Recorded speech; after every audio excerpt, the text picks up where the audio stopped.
The valet had barely opened my car door before I heard it laughter. Loud, elegant laughter echoing from the terrace of my beachfront villa. I froze for half a second, the ocean breeze whipping through my hair as I stared up at the house I hadn't seen in 6 months. Before we begin, drop a comment and tell us where are you from and from which city you're watching our videos? And after watching the whole video, don't forget to tell us what would you do in this situation? Be honest, tell me in the comments below. We read every comment. Let's begin. It looked different. Too polished. Too alive.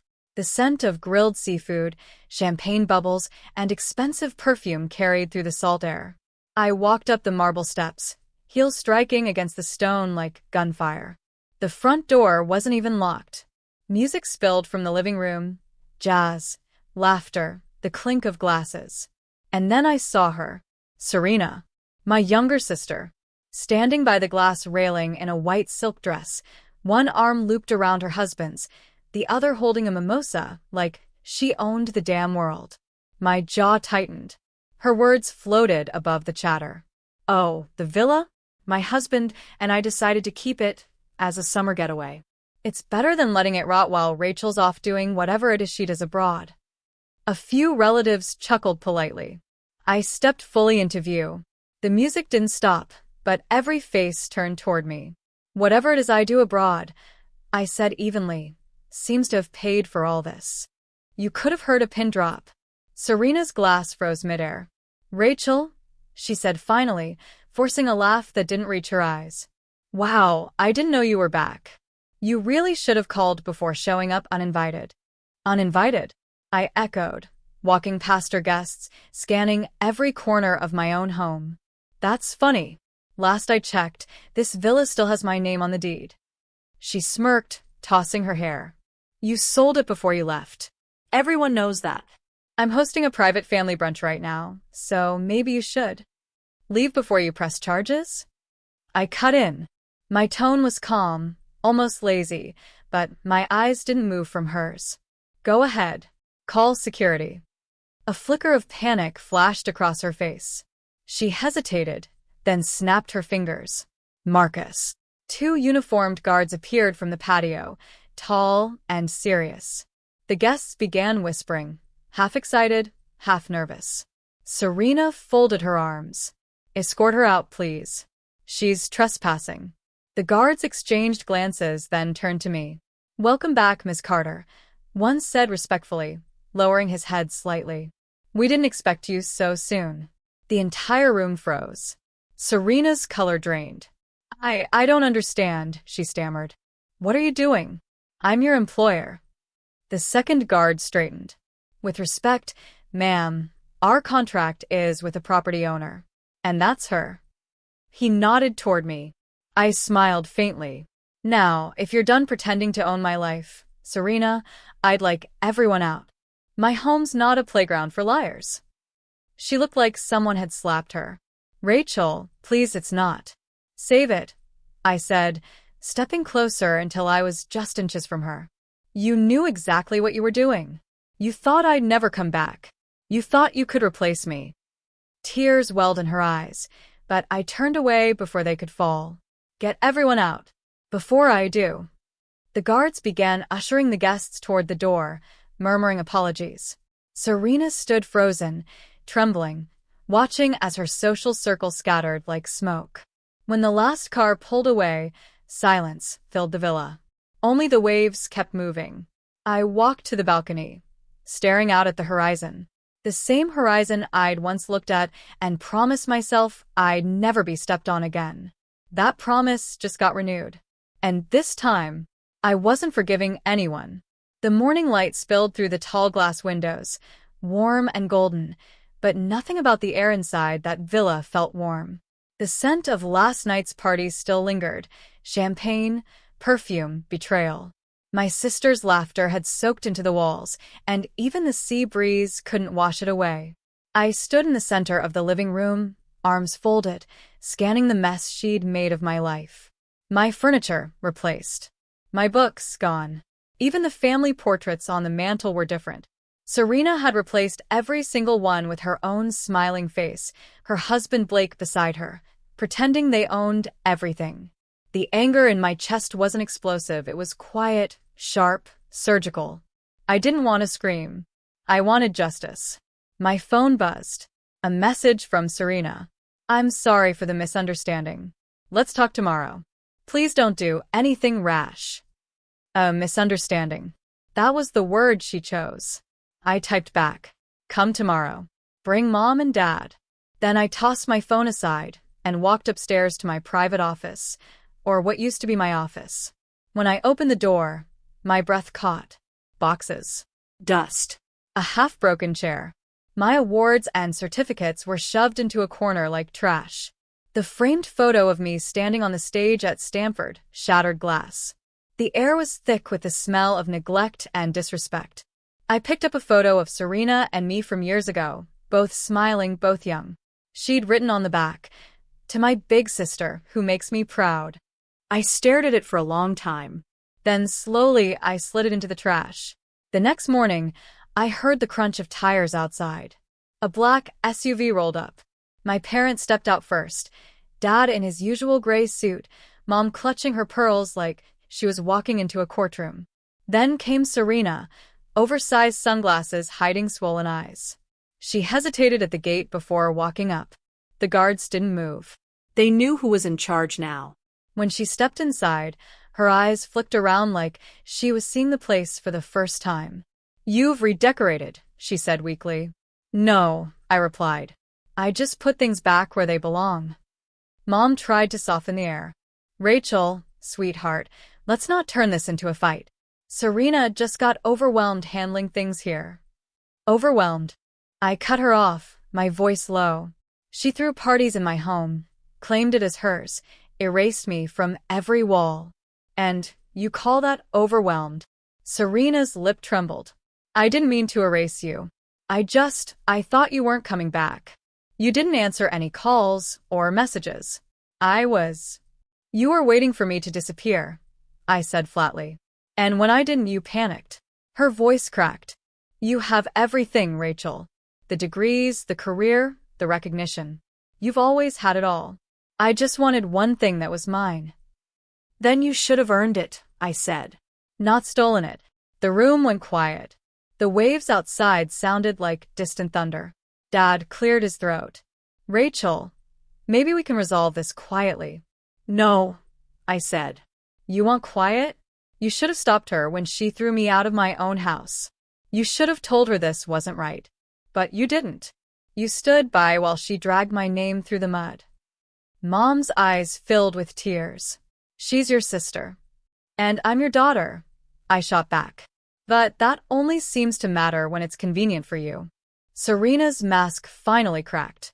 "Please, Rachel. I've lost everything. Blake's company is in trouble, the investors pulled out, and I needed this place to host them. I didn't know what else to do." I stepped closer.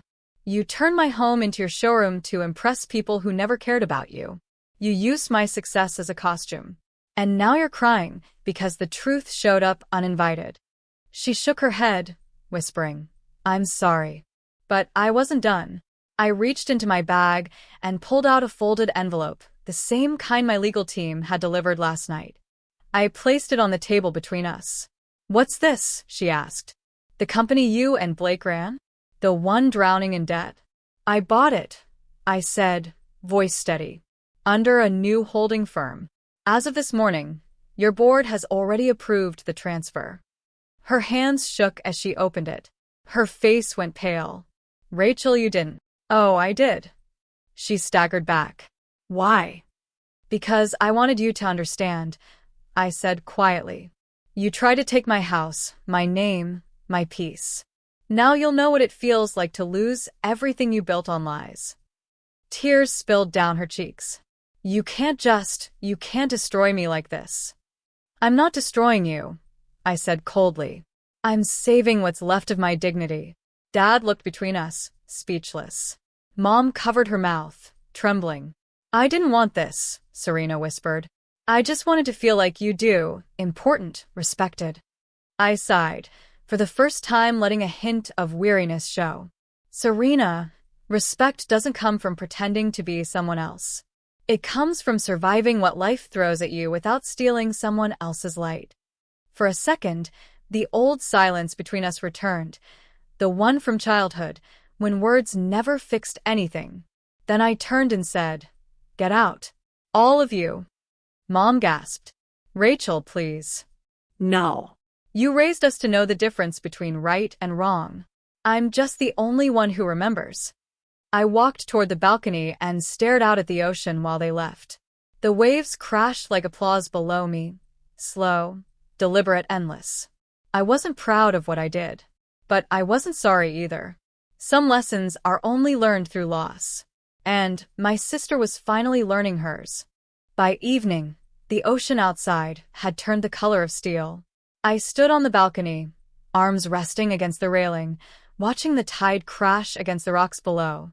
The sky looked as heavy as I felt, stormy, thick, silent before breaking.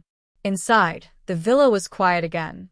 No laughter, no music, just me and the sound of truth settling in. Serena's face kept flashing through my mind, the disbelief, the guilt, the fear. It should have satisfied me. It didn't. Revenge never fills the space it burns through. But maybe this wasn't about revenge anymore. Maybe it was about reclaiming what I'd let her take for far too long. My peace, my pride, my name. The knock at the door snapped me out of my thoughts. When I opened it, Blake stood there, Serena's husband. He looked nervous, his tie loose, his face drawn.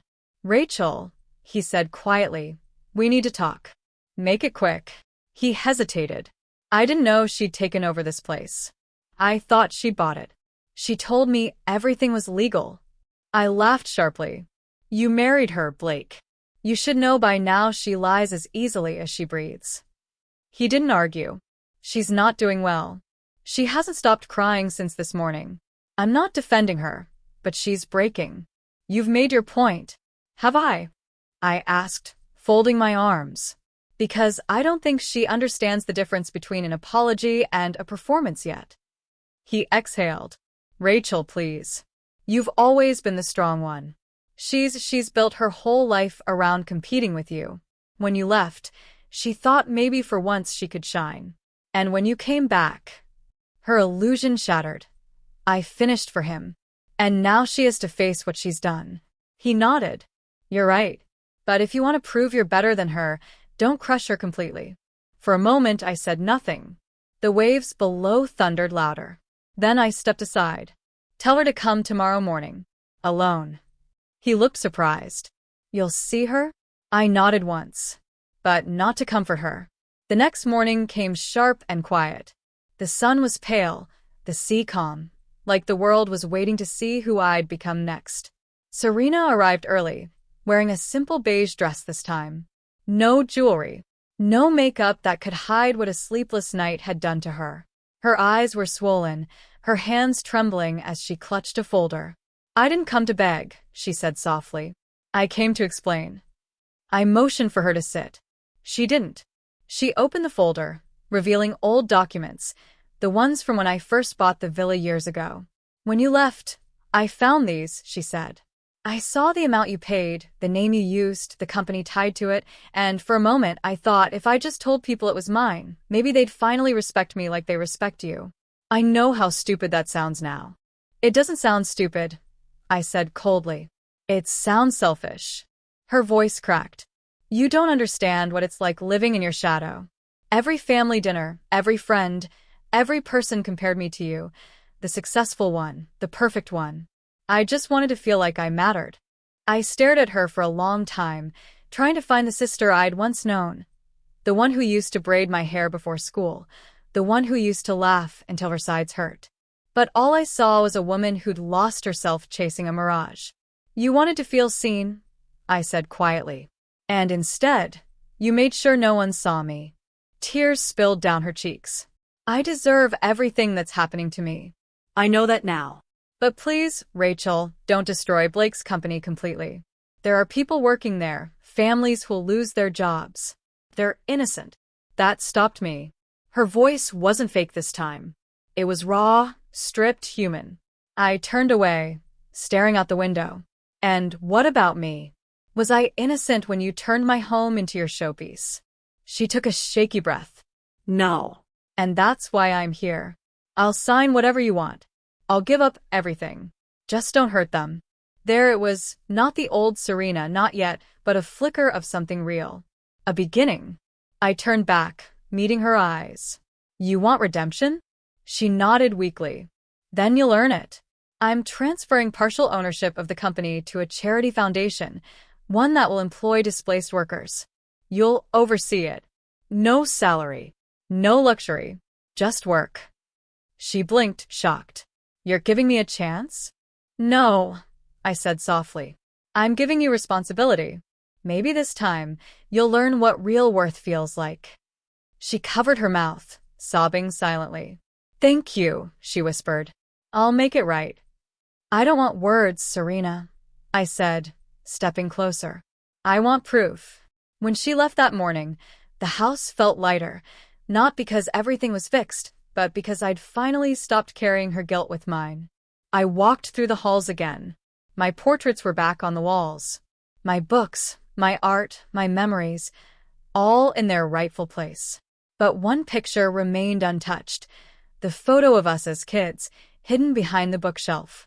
For the first time in years, I didn't feel anger when I looked at it. Just acceptance. Some people break to learn. Others break to rebuild. And Serena, she'd finally started to rebuild. As the waves crashed below and sunlight danced on the glass, I whispered under my breath, the past doesn't own me anymore. Then I smiled faintly, because for the first time in a long time, I truly believed it. 2 months passed. The waves still sang against the rocks, but the air around my villa felt different. Calm, steady, mine again. I'd spent weeks restoring everything Serena had touched. The walls repainted, my office rebuilt, the energy reset. But something inside me had changed too. I no longer walked through this place as someone guarding her territory. I walked through it like someone finally free of the ghosts that used to live here. I didn't hear from Serena for weeks after that morning. Not a text, not a call. Until one day, an email landed in my inbox with a subject line, Progress Report, Foundation. I almost didn't open it, but curiosity won. Inside were pictures, rows of workers in hard hats smiling at a construction site, a newly opened daycare center for their kids, and Serena standing in the background, hair tied back, clipboard in hand. She didn't look like the woman who used to chase approval in diamond necklaces and champagne smiles. She looked human, grounded. Her message was short. You were right. I needed to learn the hard way. Thank you for not destroying me when you could have. I stared at that line for a long time. My chest felt heavy, not with pride, but with something quieter. Peace, maybe. Later that evening, as the sun dipped low over the horizon, I walked down to the beach barefoot. The sand was cold under my feet, the water brushing softly against my ankles. Behind me, I heard footsteps crunching in the sand. When I turned, Serena stood a few feet away. She looked thinner, paler, but her eyes were steady. Blake and I separated, she said quietly. He couldn't handle the scandal. I don't blame him. I nodded slowly. You okay? A faint smile. For the first time in a long time, yes. The wind caught her hair as she looked out at the ocean. I didn't come here to ask for anything. I just wanted to say thank you for giving me a chance when you had every reason not to. I studied her face. No makeup, no mask, no arrogance. Just the little sister I once knew. Serena, I said softly, forgiveness isn't about forgetting what happened. It's about refusing to let it own you. Her eyes shimmered. You really forgive me? I already did, I said. The day I stopped wishing for revenge, a tear slid down her cheek. She nodded, looking away quickly. You always were the stronger one. Maybe, I said. But strength means nothing if it doesn't change something. We stood there for a long moment, the waves washing over the sand between us, not as enemies anymore, not even as rivals. Just two women who had both finally stopped pretending. After she left, I stayed a while longer, letting the sea wind wrap around me. I thought about everything: the betrayal, the pain, the justice, and the long road between all of it. People think revenge feels like power. It doesn't. Forgiveness does, because it means you're no longer ruled by what broke you. As I walked back toward the villa, the lights flickered on one by one, warm and golden. The guards nodded as I passed, the staff smiled, and for the first time in months, I smiled back. This place wasn't just my home again. It was proof that sometimes the best revenge isn't rage. It's rising higher than the people who tried to bury you. And under that fading sunset, I whispered to myself, not as a warning this time, but as a promise. I'm done fighting for what's already mine. The ocean roared softly in reply, endless and unbothered, just like me.